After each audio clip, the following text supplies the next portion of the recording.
Hi friends, part 2 video చూడండి. బొగ్గాలు వేసేది ఇది వచ్చేసి అమ్మ అన్ని విష్ణుమూర్తి, బ్రహ్మదేవుడు, శివుడు, పార్వతి వీళ్ళందరూ ఉన్నారు.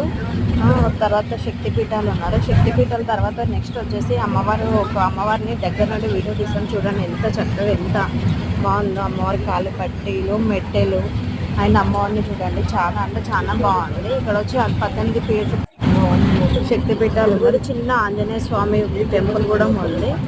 నెక్స్ట్ వచ్చేసి వినాయకుడి టెంపుల్ దగ్గరికి వెళ్ళాము. అక్కడ నుండి ఇక్కడ హోమం జరిపిస్తారు ఎప్పుడు మొక్కుకున్న వాళ్ళు. చూడండి తర్వాత ఇది వచ్చేసి గవ్వస్తంభము. టెంపుల్ చూడండి ఎంత పెద్దగా ఉందో. ఇక్కడ వచ్చి ఎంజాయ్ చేయడానికి అయితే చాలా చాలా బాగుంటుంది. మీరు ఇట్లా వెళ్ళిన అయితే నాకు కామెంట్ చేయండి, ఎలా ఉందో చెప్పండి. చూడండి ఎంత చక్కగా అందంగా ఉందో. నాకైతే చాలా నచ్చింది. చిన్నపిల్లలు అయితే చాలా ఎంజాయ్ చేస్తారు. చూడండి లాస్ట్లో మా ఆడపడుచు యారాలు పిక్